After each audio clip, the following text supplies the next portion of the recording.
Hi guys! This is Alea Jan and welcome back to my YouTube channel. So for today's video, merong tanong sa atin si Mary Rose Buko. Ayan, so maganda po ba ang Hong Kong para sa first timer? Mababait po amo at hindi po pala utos. So, sasagutin natin kung maganda ba ang Hong Kong para sa mga first timer. So for me is yes, oo. Maganda siya and halos marami ditong first timer sa Hong Kong. Kasi guys, aside sa maganda ba yung Hong Kong, hindi ba pala utos yung amo daw? Depende. Kasi yung ibang mga amo, wala sila sa bahay. Nasa trabaho sila. So, wala talagang mag-uutos sa'yo. Depende ha. Ayan. So, kung mahirap lang kung yung amo mo stay in, kasi yun yung pala utos, ayaw nila nang nababakante ka. Pero kapag yung amo mo, yung dalawa mong amo is both na nagtatrabaho, ikaw lang sa bahay, and then hatid sundo mo yung bata, ganyan, medyo okay. Kasi mostly ganyan yung mga ano dito sa Hong Kong walang mga nanay at tatay, ikaw lang yung mag-aalaga sa bata, ikaw mag-aasikaso, parang ikaw na yung magiging nanay. So, para sa akin, okay yung Hong Kong para sa mga first timer kasi kung ayaw mo na, kung hindi mo kaya, pwede kang mag-give up, pwede kang umuwi, pwede kang tumigil, pwede kang huminto, pwede kang mag-resign. So, yun yung pinunta ko dito sa Hong Kong. Kasi, natatakot ako sa Middle East kasi nga, nung time na yun, medyo marami pang karahasan na nangyayari doon, maltrato, ganyan, and also, hindi ako sanay na mabibigat yung trabaho, nagbubuhat sila doon ng mga gasol, marami silang binubuhat doon, medyo mabibigat yung trabaho nila, and hindi ako sanay kasi manipis yung katawan ko ba, madali lang ako, hindi ako sa trabaho na mabibigat, kaya sumuko ako doon, and allergy yung kamay ko guys, allergy to siya, maano to siya ang pangit, siya, madali lang siya, basta gumagamit ako ng mga chemical, nasusugatan siya, may mga sugat na ako ngayon, kahit nagagloves pa ako niyan, kaya yun yung iniiwasan ko, kasi sa Pinas pa lang, kapag naglalaba ako, nagagloves talaga ako doon, kasi sugat-sugat talaga, as in, wala na, kawawa talaga yung kamay ko, so, yun, mabagal ako pati kumilos, kaya hindi ako pwede doon sa Middle East. Alam ko na mangyayari sa akin doon, masipa lang ako ng amo ko, baka mabugbog ako, mapatay ako doon. So, dito sa Hong Kong, alam ko kasi na kung hindi ko kaya, pwede akong makalayas dito, makauwi. Kaya ito yung pinili ko. And maganda siya sa first timer kasi unang beses mong sasalang. So, kung kasumpa-sumpa man yung pagiging domestic helper, ano mo na, at least alam mo na, titigil ka na. So, ganoon. Para sa akin, yung mga amo dito, maswertihan mo lang talaga, paldo ka din dito, mabait din yung iba. Guys, depende lang, pag naswertihan mo yung mga salbahe, pero halos, marami din naman dito yung mga mababait na amo. Depende lang kasi kung nag-compatible kayong dalawa. Marami yung amo ko, yung bata nung nakaraang araw, naglalaro kami, tas yung amo ko nasa sofa nakikinig, si cellphone lang siya, sabi ng bata, alam mo ba Jen, sa lahat-lahat ng katulong dito sa bahay, ikaw lang yung tumagal, siguro nakalima na sila, ako lang yung tumagal, so sabi niya, salamat naman, gusto kitang maging stepmother, tas tumawa ako, sabi ko, Emma, iba yung stepmother, hindi dapat ganyan yan, sabi kong ganun sa kanya, so at least, hindi ko ma-explain yung kasi yung amo ko mahilig to magselos kahit bata, kapag mapalapit sa akin yung bata ng sobra, nagsiselos siya, dapat ilugar ko lang talaga, sabi ko, ang turing ko sa'yo parang lang, bunso na kapatid, parang kapatid lang kita, little sister, sabi ko ganun sa kanya, para kahit papano yung amo ko hindi sumama yung loob, kasi mas pipiliin niya daw ako kaysa sa pamilya niya so, lalo pag nakuha mo na yung loob ng bata, yung mga amo mo, na yan kampante na yan sila sa'yo. Alam nyo ba, hindi na sila maluwag sa akin. Ngayon, kanina naglabas ako ng 3 bag ko kasi nga hindi ko masabi-sabi sa kanila na mag-break ako ng contract. So, ang ginawa ko ngayon ko nilabas, nag-storage ako. So, nilabas ko yung mga damit ko. Sobrang dami kong damit dito. Kasi, hinihil ko yung yung inner child ko na yung bata kami, ng kapatid ko kasi magkasunuran lang kami, tas magkasing katawan lang kami nung bata kami ng kapatid ko.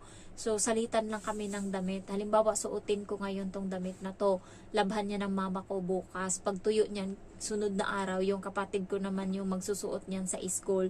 So palit-palitan lang kami ng damit. Tapos ang hilig ko pa naman magtupi. Tapos nagtutupi ako. Ang konti lang ng damit namin ng mga bago. Tapos yung damit namin na pangbahay.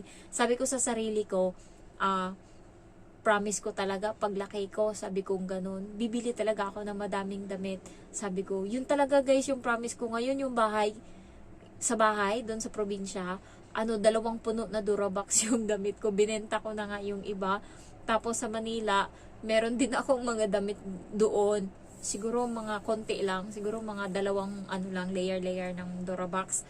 Kasi nga ako yun yung parang hinihil ko talaga yung inner child ko na dati hindi ko mabili-bili yung mga damit na gusto ko, na naiinggit ako sa iba kasi wala kaming ganyan na damit. Ngayon talaga lahat ng magustuhan kong damit kinukuha ko talaga yan. So marami akong napabox in storage kanina, parang mahimatay ako sa mga bitbit ko. Tas yung mga mga pasalubong ko, nakabili kasi ako ng chocolate na, so naputol yung video ko. Alam nyo ba guys, yung chocolate na masarap na nakabox siya, 'di ba yung sa 360 sa DS Grocery, yung 3 100, or kahit saan diyan sa may ali-ali. So meron diyang masarap na chocolate, yung cover niya is yellow na para siyang kisses. So yun yung masarap. Yung iba doon, yung Orient or Tayas, yung ganyan. So yun lang yung masarap, kaso sold out siya parate. Tips ko sa inyo, kung gusto nyong bumili doon sa dulo pa, doon sa may Kimberly Lunch na area, doon sa pinakadulo, nandun meron pa. So doon ako bumili, and kahapon nakakuha ako ng papromo ng GCash na less 1,000 pesos na worth grocery dito sa Hong Kong. So nakakuha ako yung malaking chocolate, Toblerone, tapos yung noodles. Ito guys, masarap sa dudo. Masarap to na noodles sa Japan Home. Favorite ko to.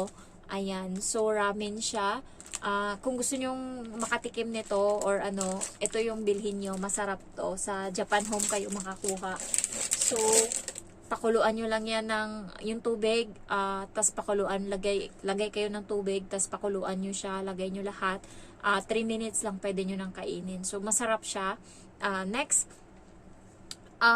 dito sa Hong Kong, lang siya madali ka lang makauwi sa Pinas. Kaya feel ko okay siya para sa mga sa mga first timer. And also dito guys, madali lang lutuin yung mga pagkain nila, hindi katulad sa Middle East na marami silang mga nilalagay na mga spices, mga saffron, pa yung mga nandyan, cinnamon, mga kung ano-ano. Dito sa Hong Kong, luya lang yan, ganyan, steam mo lang, yung isda, ganyan. So napakadali dito ng mga luto nila, kaya madali mo lang masundan ba, hindi masyadong nakakalito. Kaya para sa akin, mas okay sa mga first timer ang Hong Kong. Try nyo dito. Kasi kung nagustuhan nyo to, pwede kayong tumagal dito. Marami na dito guys, dito na nag-senior citizen yung iba. Kasi nga nagustuhan nila yung Hong Kong. Tsaka pag mabait yung amo mo, nako, galante yan sila. Nagbibigay sila ng kung ano-ano. Tapos yung mga damit nila na hindi nila ginagamit, binibigay nila. Alam nyo ba, nung bago ako dito, nag-post ako kung sino may winter clothes, and binigyan ako ng babae. Sobrang galante ng amo niya. Tapos hindi niya man lang napag-interesan na kuhanin. Ang dami nang binigay, yun pa, mga bago pa. So binigay niya sa akin, daw yun, tapon daw yun ng amo niya. So kinuha niya, mga bagong laba pa. Tapos binigay niya sa akin. So nung bago ako, hindi ako na problema ng mga winter clothes kasi nga nangihingi ako para kahit papano. Kasi nung time na yun, hindi ko pa masyadong alam dito sa Hong Kong. So namamahalan pa ako sa winter clothes na 25 peso, Hong Kong dollar. So dito sa Hong Kong, pag naswertehan mo yung amo na galante, hayahay ka. Pero pag napunta ka sa malas na amo, dun ka talaga talaga, isumpa mo talaga yung Hong Kong. Kaya sabi ko sa inyo guys, swertihan lang kapag swerte sila sa Middle East, pagdating dito sa Hong Kong, minamala sila.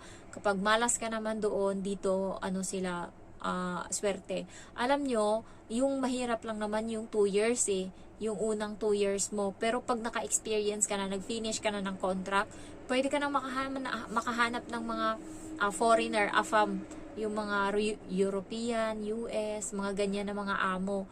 Kasi yung kaibigan ko, yung amo niya taga, ano ba yun? Taga Ireland ba? Ayan, mababait yun. Tapos 8,000 yung sahod niya. Tapos may boarding house pa siya, makakaluto-luto pa siya, nagtitinda pa siya. Yan, napakaswerte niya nga eh. Pero alam nyo, ginive up niya yun lahat. Tapos pumunta siya ng Russia. Kasi at least kahit pa paano 100,000 yung sweldo ata niya doon o 70. So hindi ko lang masyadong sure, pero galante din yung amo niya. Yan, mababait, kasama niya nga sa video. Maswertehan mo lang talaga guys, kahit saan ka. Tsaka yung Hong Kong, madali ka lang dito makapunta ng ibang country kung gusto mo mag-cross country, ganyan. So, magiging stepping stone mo to. Yun lang, ano ko lang sa inyo, na subukan nyo. Huwag kayong matakot na hindi mo naman magiging kapalaran yung kapalaran ng iba. Kaya, ano nyo lang talaga, try your best lang. And ako nga, first timer, tamad pa. Pinaka big achievement ko na nga yung makapaghugas ako ng plato sa Pinas. Yun na yun para sa akin, ano na, masipag na ako nun. Hindi ako marunong magplancha. Pag ano nga, bago ako pumunta dito, nagpractice ako sa TESDA. Tapos pag uwi ng bahay, yung kuya ko nagpa-plancha yan ng uniform niya eh. Kaya sinabihan ko siya, ako na magplancha kasi subukan ko kung marunong ako. Pero pagdating dito sa Hong Kong, nasunog ko pa din yung plancha namin. Tignan nyo ha. Para naman ano nyo, nakita to ng amo ko kasi dalawa kami nito. Para naman ano nyo yung proof. Ayan o, yan. Sunog yan. Nasunog ng yung plancha pag plancha ko. Kaya, alam nyo, kahit mga wala kayong alam, pagdating dito, matututo kayo. Sure yan. Kaya, ayan, try your luck and, ayun. Thank you for watching and I love you all. Bye-bye.